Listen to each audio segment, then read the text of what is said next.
Hello allies, it's Mel. I've been asked to do a video with some information about using fast comeback.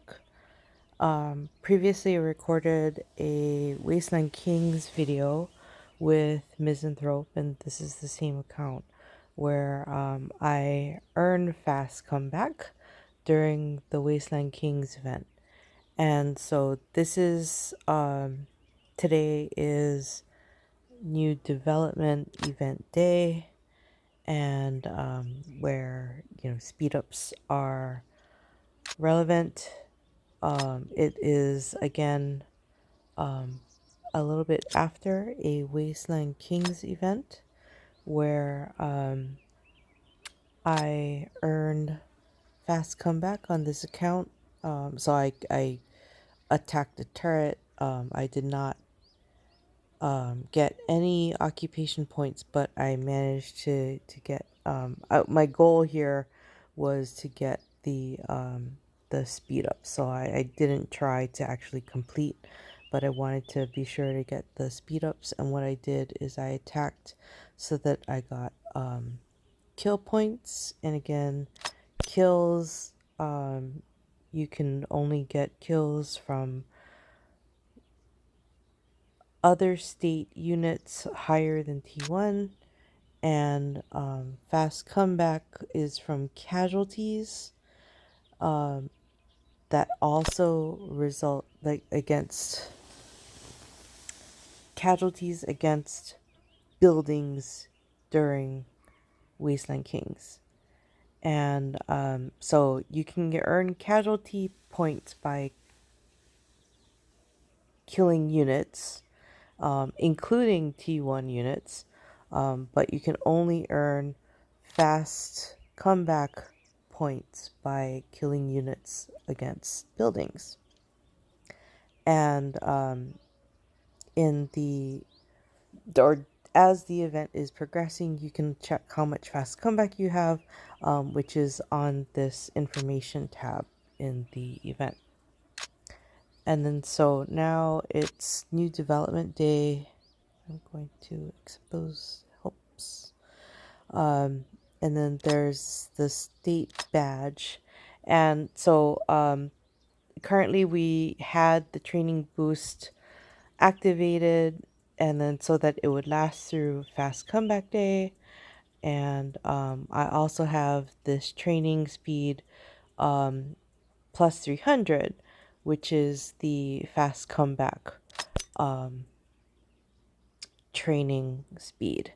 And so if I did not have casualties against buildings, the fast comeback amount would be a red 0. And this number clearly matches the fast comeback number that was from Wasteland Kings. And this is a might number, and it is then a might training cap. And so that is the training speed that will be applied through this amount of might. I've used a little bit of the fast comeback during the conclusion of ACE, but I still have a good amount of fast comeback available. And then so now it's also showdown time. And for showdown time, because it's fast comeback, I also have a speed up task that I have active. And so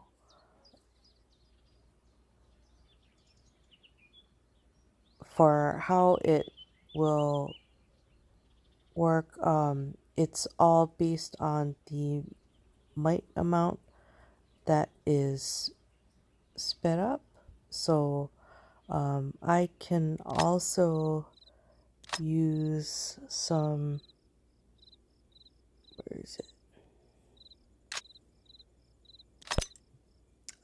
For my boost on my talents, I have cost reduction, and so I can use cost reduction to save on the amount of resources used for training. So I usually like to do that when I'm going to be focused on training. So I'll save that cost reduction for this.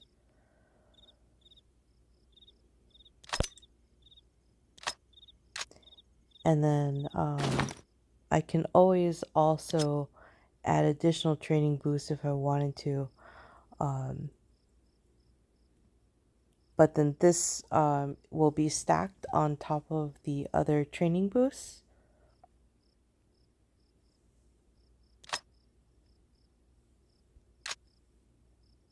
All right, and then so it shows that I have the training boost and I have cost reduction.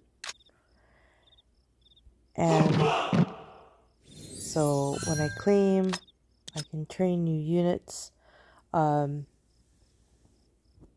thing that I've only recently realized existed, there is this little lock here, which allows you to determine the number of units which are being trained. And so I've also seen that this lock can persist across switching accounts, which is also a surprise to me. And some people find it very useful to be able to find a number of units where it can help with sort of essentially speeding up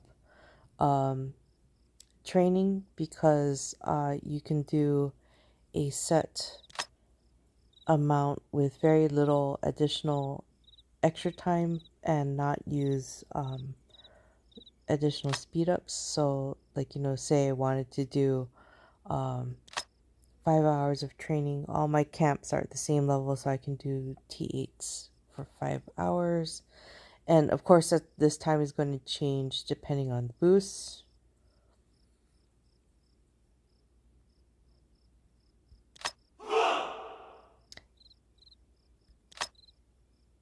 And then so I'm also going to speed up by the 5 hours, and they're done.